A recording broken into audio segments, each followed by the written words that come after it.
Welcome to a splice of life science marketing, your go-to show for life science marketing professionals in biotech, medtech, and diagnostics. Join us for sharp, strategic conversations that turn cutting-edge insights into real-world marketing advantage. I'm Matt Wilkinson. And I'm Jasmine Gruia-Gray. In each episode, we'll cut through the hype and complexity with practical plays you can use to earn trust, stand out in crowded categories, and convert attention into momentum. Happy World Meteorological Day. Wow, that's hard to say. Hi, Jasmine. I didn't even know it was World Meteorological Day. Does that mean we're supposed to have good weather today? Yeah, if only. Yeah, I had no idea either, but just happened upon the information. Apparently, this was created in 1950 as a way to draw more attention to weather and to climate and to climate changes. Excellent. Well, it's a perfect time in spring where we've definitely got 4 seasons in a day at times. Okay, all right. So should we get started? Let's do it. So I wanted to do something right now. I want everybody listening to pull up ChatGPT, Perplexity, or Google AI mode and type the following. Name the top 3 companies in your product category. So let's say your product category is peptide synthesizers. You would type in, name the top 3 companies in peptide synthesizers. If your brand is not in the answer, you're not losing a ranking. This isn't SEO.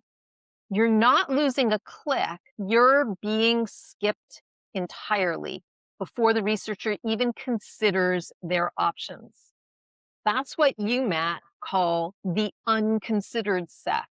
And across Striven's exhibitor surveys at SLAS in February this year, 62% of life sciences companies had never even run that test. So today we're going to debate your 6-phase AI discoverability audit. You argue it gives life sciences marketing teams a clear, measurable path to AI citation presence, no agency required. And I think some of those phases are more straightforward than they look on paper, at least to me. And I'm forewarning, I'm going to push back on the ones that aren't. Ready? Well, for sure. Some of them are definitely harder than others. Cool. So your audit starts with entity consistency, to making sure your company description matches across 6 or however many platforms. And that sounds like a cleaning exercise. Why is that the foundation rather than, say, getting your best content ungated when AI can actually read it? It's definitely a cleaning exercise, but the AI systems fail on this so often, and it's not a cosmetic problem. It's really an identity problem. And the reason I think we have to start there is because it cascades across everything. AI models don't discover your company the way a search engine crawls a page. They build an understanding of who you are by aggregating signals across authoritative sources. So your LinkedIn company page, Crunchbase profile, what you might have written about you on your Select Science or your BioCompare pages. Those are all identity signal pages.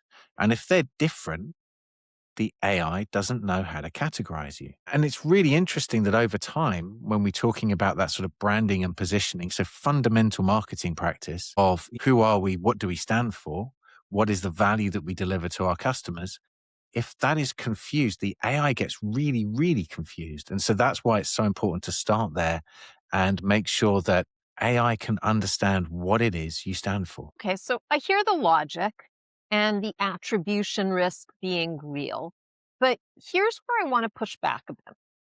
For most life science companies I've worked with, entity consistency is potentially achievable in a week.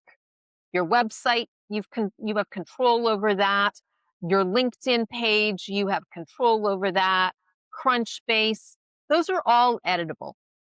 Things like Select Science, a little less so. BioCompare maybe takes a bit longer. Wikidata takes a day to learn.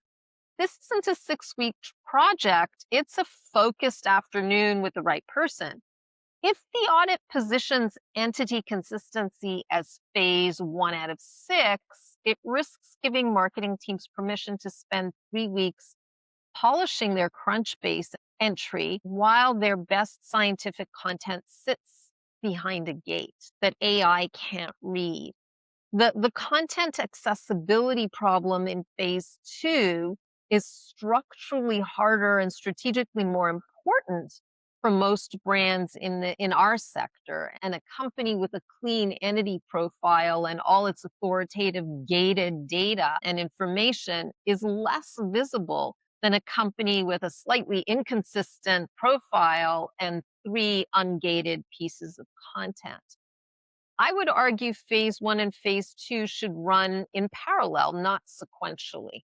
The sequencing creates a false sense of progress on the easier problem. So I think you could probably run all 6 phases in parallel if you have the bandwidth. And while if somebody has access to all of the platforms and the login details, it's perfectly reasonable you could get that done in a day. If you know what you want to be known for, and that's agreed. So part of the problem here is making sure that you have alignment on what do you want to be known for. That's really crucially, and that you've optimized that phraseology, not just for the humans that you want to influence, but also for the large language models that we want to influence, because the proximity of words next to your brand name is really, really important. So making sure that you haven't got a lot of fluff, what it is you deliver. So that's kind of crucial that we fix that so that the large language models really understand who you are, what you stand for very, very easily. The other challenge that I've encountered, even in small firms, is getting access to login details. So any large organization, somebody might have set up the Crunchbase. Who knows who owns Crunchbase? How do we find that out? Who owns all of these different historical sort of platform entries, if you will? And making sure that you've actually got to that point is probably a housekeeping process that some organizations will have down absolutely. Others, that's going to be a real challenge. So it sounds simple on paper, and for many organizations it will be. For others, it's going to be harder. So yeah, I think it's really, really just one of those things that there's a sequence of phases, but getting agreement on what to put in these, I think, is probably the harder thing to do. What is it that we want the large language models to know us for? That's a conversation in and of itself where everybody's still learning exactly how to make sure that the words that you use are the ones that people are going to be searching for and asking questions about. I think that's the strategic bullseye. I would agree there. For the proxy page approach, you suggest that it's the audit's answer to gated content. You write a structured summary, add schema markup, and let it earn the citation while the gate still captures the lead. But if AI models can tell the difference between a summary page and the primary source, are you not just optimizing for a citation that carries less credibility than the real thing? That's a great question. I'm actually of the belief that we need to ungate the vast majority of things that we have. And while I still believe that every now and again there is a need for some gated content, we should be absolutely providing these proxy pages where the value is clearly communicated both to the human and to the AI, so the large language model can learn about it. One of the things I think I've been advocating for probably since last April when deep research came out and we realized that all of a sudden you could create your own buyer's guides, was that those fact sheets that are very, very pretty and have all of those technical specifications in them and all of that rich information that a buyer might want to use when considering your product or service, if that's hidden behind a gate or it's just stuck in a PDF, the large language models are not going to find that. So we really need to make sure that the numbers of tokens that it takes for a large language model to access and understand your data, the better. And so that's really what we're looking to do. In many organizations, going through and making a big change, like getting rid of the ability to gate content and therefore capture leads, is going to cause massive strategic marketing challenges.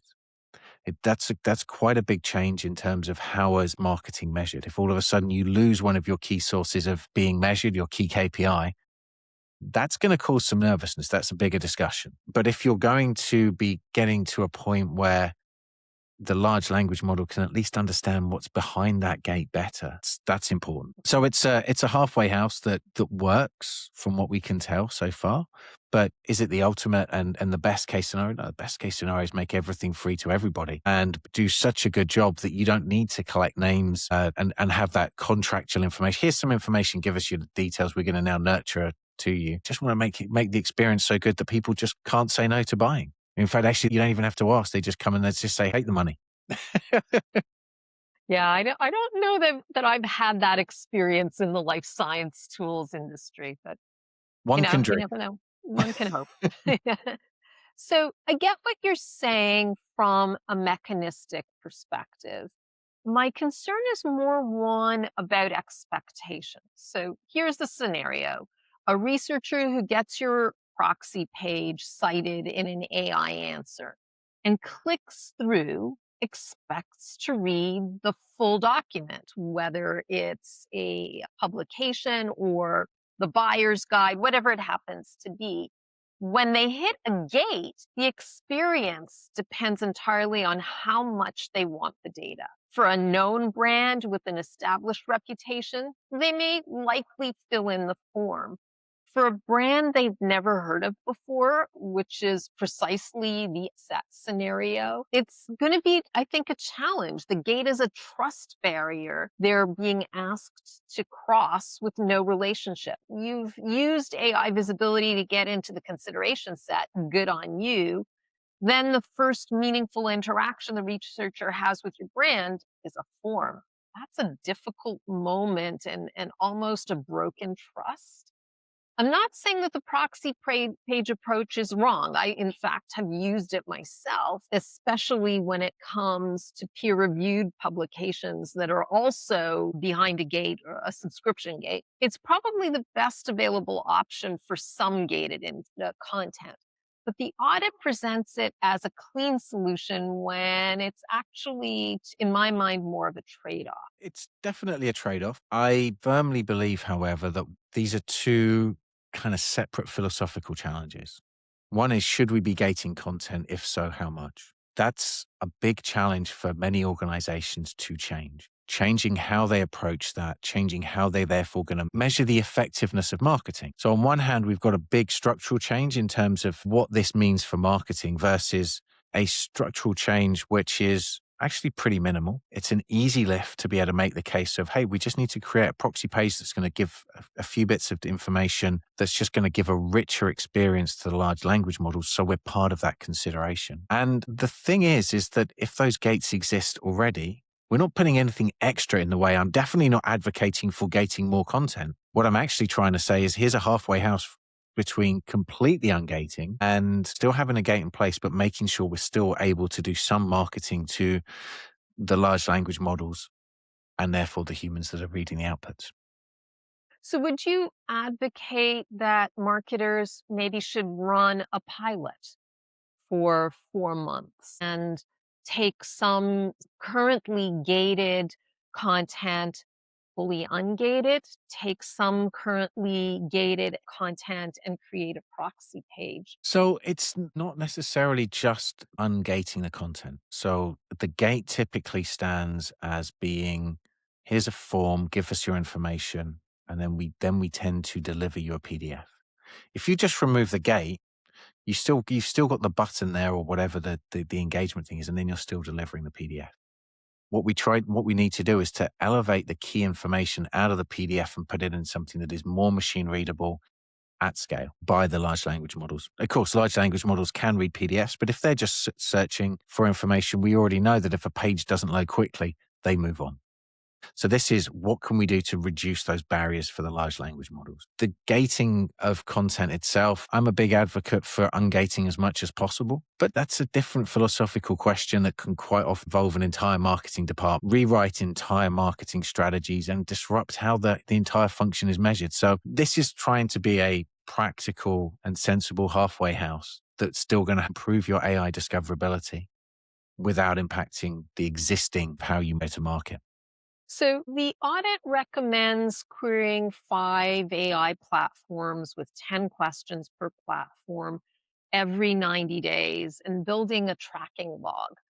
That's a 50 manual queries per cycle recorded and interpreted by a marketing team that more often than not is very stretched. Is that a realistic measurement program, or is it just producing the data that looks rigorous and may go nowhere? So 50 queries per 90-day cycle works out to be roughly one query per working day in that 3 months.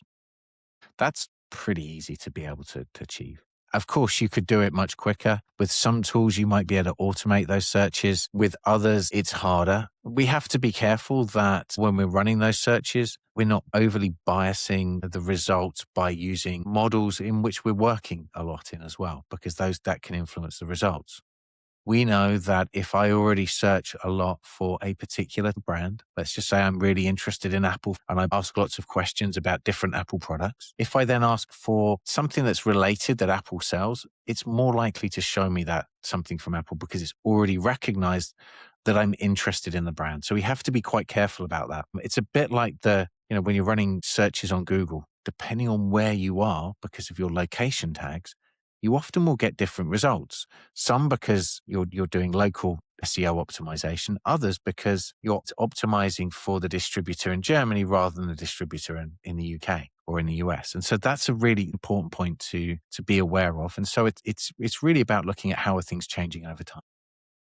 Would incognito mode help guard against that? It's difficult because that tends to not save your searches. I think it's a pretty difficult one to really understand exactly how the memory's working and every different model, they do have different things. The only surefire way to know is to completely wipe the memory, which I know a lot of people are not going to want to do because they spend a lot of time tuning the large language models to know them well. I ran a test recently, one of these online quizzes, and I got both operator within ChatGPT and the Atlas browser to answer the quiz for me. And I got Claude in Chrome to do the same on the same quiz. And they both answered almost exactly the same questions as I did going through that quiz. And I got exactly the same outputs as when I did it myself.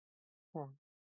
So anytime we do a sort of a personality test or a quiz about how you appeal to things, our large language models are beginning to know us almost as well as we do. So that's a real big challenge. And of course, we can't influence that. So we're really looking at the native uninfluenced models, which of course, once we layer on all of our own memories and we start talking about brands and we know that we're interested in brands A, B, C, and D, that's going to start influencing some of the results we might get. So this has been a fabulous discussion as always.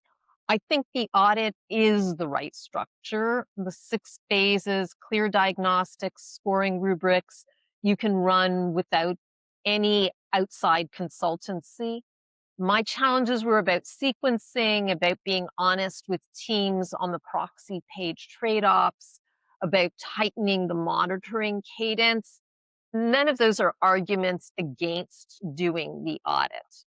They're arguments for going in with your eyes open. Let's be clear, this is just a starting point, not a guarantee. That the science on how to measure AI discoverability is changing all the time. We're learning more and more about how these models work and how their searches work. And of course, they're changing all the time as well. But there's certain things that have become clearer and clearer as brains have been put to task on trying to figure this out.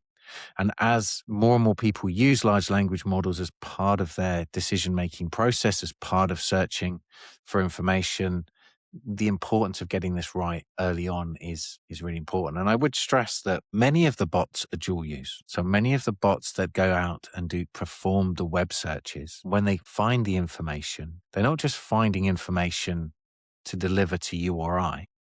They're also delivering that information from the web back to the repositories in which they then use to train the next versions of the models. So what we want to do is to get as much of our information into the models as quickly as possible, as consistently as possible, so that the large language models from training run to training run better know who we are. And so they really understand that this is consistently who this company is, that this person is. This is what they stand for. This is what they mean. So in some ways, this is almost speaking against the need to consistently rebrand and update your positioning. So once it's nailed, try and let the bots understand that this is stable and this is who you are and what you stand for. So I'd like to end on the note of putting a challenge out to all of our listeners and to those who read our blogs. Please run this test. It's so, so critical. And we'd love to hear from you. We'd love to hear what the answer was from this test and what you're planning on doing about it. Yeah, absolutely. Keen to learn from all of you out there. Thank you for listening to a splice of life science marketing. We hope you enjoyed the episode. If this conversation helped you, the single biggest way you can support the show is to subscribe and leave a review on YouTube, Spotify, or Apple Podcasts. We'd really appreciate it, and it makes a huge difference. You can find out more about us and the topics we discuss at striven.com or on LinkedIn. Thank you so much for listening. We hope to see you next time.